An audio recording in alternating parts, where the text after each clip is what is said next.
મિત્રો, કહેવાય છે કે જીવન ક્યારેક એવા વાંક પર લઈ જાય છે જ્યાં માણસ પાસે પસંદગી માટે બે જ રસ્તા બચે છે.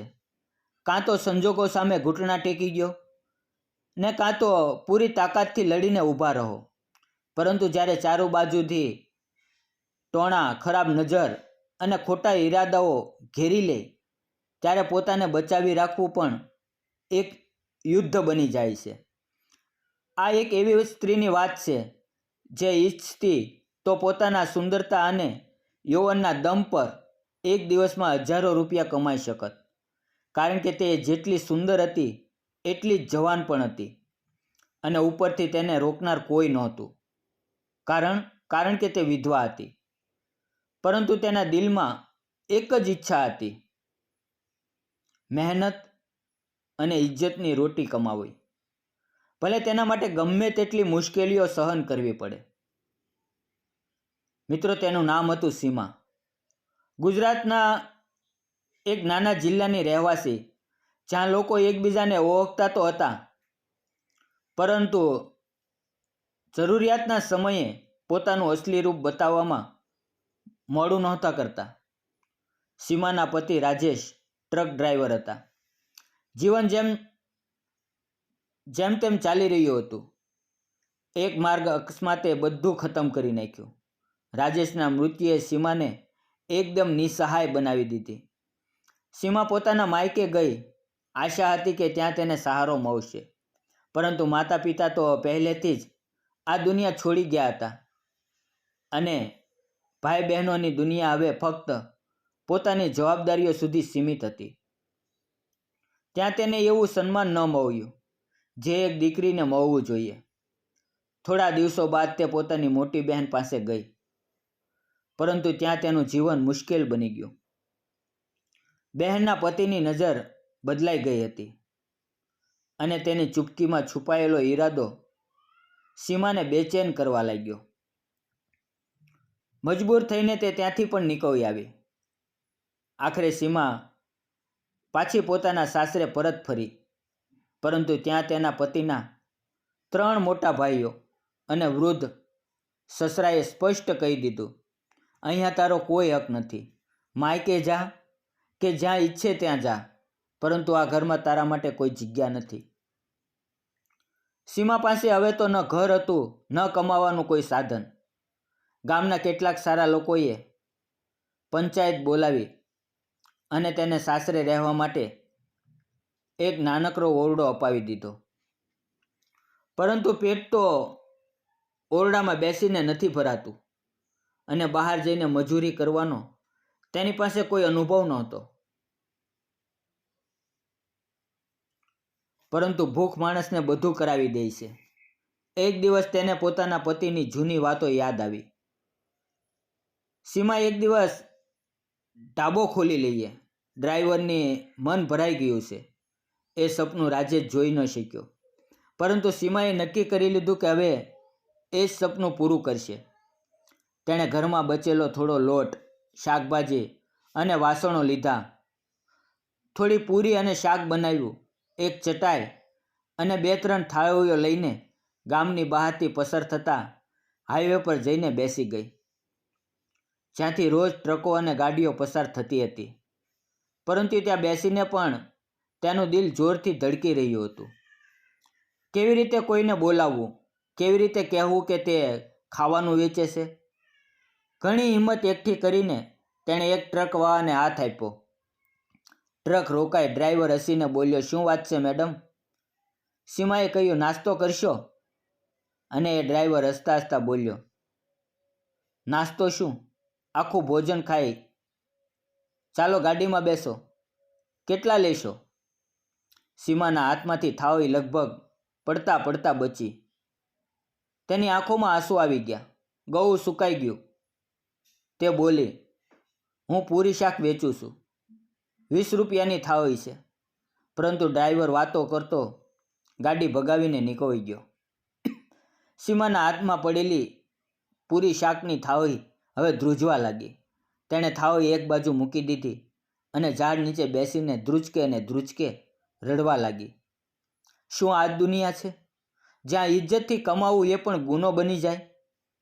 પરંતુ મિત્રો, એ જ વખતે પાછળથી એક બીજો ટ્રક રોકાયો અને ત્યાંથી વાર્તાનો અસલી વાંક શરૂ થયો.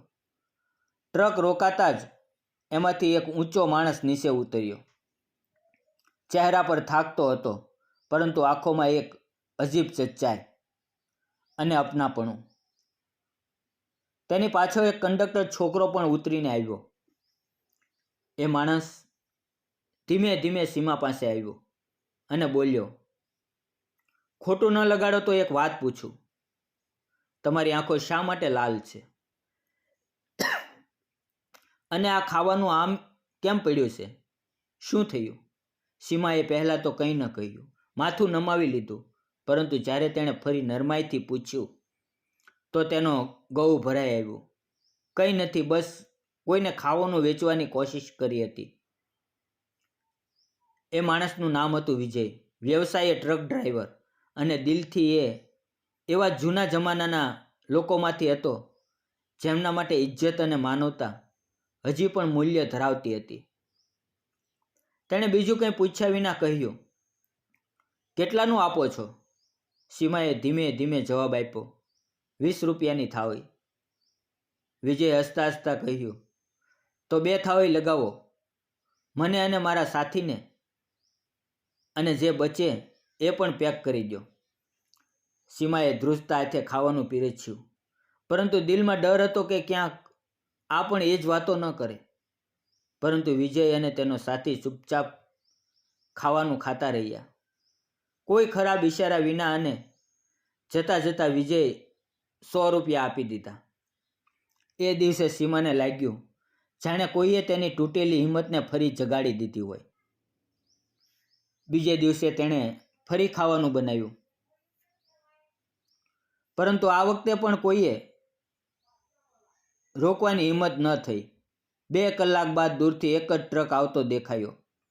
વિજય ટ્રકમાંથી ઉતર્યો, પરંતુ આ વખતે એકલો નહોતો. તેની સાથે 4 અન્ય ડ્રાઈવરો હતા. આવતા જ તેણે પૂછ્યું, તમારું નામ શું છે? ગઈકાલે પૂછવાનું જ રહી ગયું. સીમાએ ધીમે ધીમે કહ્યું, મારું નામ સીમા છે. પછી એ માણસે પૂછ્યું, આજે શું બનાવ્યું છે? સીમાએ શરમાતા કહ્યું, એ જ પૂરી શાક. તો જલ્દી લગાવો, ભૂખ લાગી છે, અને બાકીનું પેક કરી દો. રસ્તા પર બીજા લોકો પણ છે, એ લઈ જશે. એ દિવસે સીમાનું આખું ખાવાનું વેચાઈ ગયું. અને જતાં જતાં વિજયે કહ્યું, કાલથી બીજી વસ્તુઓ પણ બનાવજો. ગ્રાહકો વધશે. અને સાંભળો, ઠેલો જોઈએ છે, હું લઈ આવું. સીમાની આંખોમાં ફરી આંસુ આવી ગયા. તમે મારા માટે આટલું શા માટે કરો છો? વિજય ફક્ત એટલું જ કહ્યું, ઇજ્જતથી જીવવા ઈચ્છનારની મદદ કરવી એ કોઈ ઉપકાર નથી, આ તો માનવતા છે. મિત્રો, આ પછી જાણે ભાગ્યએ કરવટ લીધી. વિજય ઠેલો લઈ આવ્યો અને સીમા દરરોજ હાઈવે પર ખાવાનું વેચવા લાગી. ડ્રાઈવરોમાં તેની ચર્ચા થવા લાગી કે એ જ છે જે ઇજ્જતથી પેટ ભરે છે, ખોટા રસ્તે નથી જતી, પરંતુ ખુશીઓ વધુ દિવસ ટકે છે. 4-6 મહિના પછી એ જ લોકો જેમણે તેને ઘરમાંથી કાઢી મૂકી હતી, હવે ફરી તેના જીવનમાં ઝેર મૂકવા આવી ગયા. ગામમાં ખબર ફેલાઈ ગઈ કે સીમા હવે હાઈવે પર ઢાબો ચલાવે છે અને ટ્રક ડ્રાઈવરો તેના ગ્રાહકો છે. જે લોકોએ ક્યારેક તેની મદદનો એક શબ્દ પણ નહોતો કહ્યો, એ જ લોકો હવે તેની ઇજ્જત પર આંગળી ઉઠાવવા લાગ્યા. એક સાંજે જ્યારે તે ખાવાનું વેચીને પાછી ફરી રહી હતી, ત્યારે તેના સાસરિયાના લોકો દરવાજે ઊભેલા જોવા મળ્યા. સૌથી મોટો દેવર ટોણા મારતા બોલ્યો, લ્યો, અરે વાહ, વહુ તો ઘણી કમાણી કરે છે, એ પણ ટ્રક પ્રવાહોની વચ્ચે. સીમા બીજું કંઈ ન કહેતા અંદર જવાની કોશિશ કરી, પરંતુ સાસુ સસરાની જગ્યાએ હવે દેવર દેવરાણી જ તેના ભાગ્યના નિર્ણયો સંભાવનાર હતા. તું કુટુંબની ઇજ્જત વેચે છે, વહુ, જો પૈસા જ કમાવો હોય તો ગામની બાજુમાં શા માટે બીજે ક્યાંક જઈને કમાઈ લે. બધાને ખબર છે તું હાઈવે પર શું કરા છો. સીમાનો ચહેરો ગુસ્સે લાલ થઈ ગયો. હું મહેનતથી રોટલી કમાઉં છું, કોઈનો હક નથી લૂંટતી, ને ખોટા રસ્તે જાઉં છું તો મારી ઇજ્જત પર સવાલ કેમ? પરંતુ તેની વાતો ફક્ત ટોણા સુધી સીમિત ન રહી. તેણે ગુસ્સામાં આવીને તેનો ઠેલો ઉથલાવી દીધો, વાસણો ફેંકી દીધા, અહીં સુધી કે પોલીસમાં ફરિયાદ પણ કરી દીધી કે અમારી વહુ ખોટું કામ કરે છે. 2 દિવસ સુધી સીમાનો ઠેલો ખાલી પડ્યો અને તે ઓરડામાં બેસીને વિચારતી રહી, શું ખરેખર આ દુનિયામાં ઇજ્જતથી જીવવું એટલું મુશ્કેલ છે? શું મહેનત કરનારને હંમેશા શંકાની નજરે જ જોવામાં આવશે? 3જા દિવસે તેણે નક્કી કરી લીધું કે હવે જે થાય તે આજે વિજયને સાચું કહી દેશે. તે ખાલી ઠેલો લઈને હાઈવે પર પહોંચી. દૂરથી જ વિજયનો ટ્રક દેખાયો. જેવો ટ્રક તેની પાસે આવીને રોકાયો, સીમા પોતાને રોકી ન શકી. તેની આંખો ભરાઈ આવી અને તે ત્યાં ઊભી ઊભી રડવા લાગી. સીમાજી, શું થયું? 3 દિવસથી નજર નથી આવ્યા અને આજે ઠેલો પણ ખાલી? વિજયે ચિંતાથી પૂછ્યું. સીમાએ બધું કહી દીધું, દેવરના ટોણા, ઠેલો ઉથલાવવો, પોલીસની ગાળો અને એક ખોટી વાતો કે તે વિજયના ટ્રકમાં રાતો વિતાવે છે. તે ધ્રુજતી અવાજે બોલી, તમે કહો, મેં ક્યારે તમારી સાથે ખોટું કર્યું છે? શું તમે મને ક્યારે ખોટી રીતે સ્પર્શ કર્યો? તો પછી લોકો શા માટે મારી ઇજ્જતની પાછળ પડ્યા છે? વિજયનો ચહેરો સખત થઈ ગયો. હવે અહીંયા કામ ન કરો. હું તમારા માટે બીજી જગ્યાએ ઢાબો લગાવી દઈશ, જ્યાં લોકો ક્યારેય ન પહોંચી શકે. વિજયે જ તે વખતે નક્કી કરી લીધું કે સીમાને આ ઝેરી વાતાવરણથી દૂર લઈ જવી છે. 2-3 દિવસનો સમય આપો સીમાજી, હું બધું વ્યવસ્થિત કરી દઈશ, એમ કહીને તે ટ્રકમાં બેસીને ચાલ્યો ગયો. સીમા માટે આ 3 દિવસ ખૂબ ભારે હતા. ન ઠેલો લગાવ્યો, ન એક પૈસો કમાયો.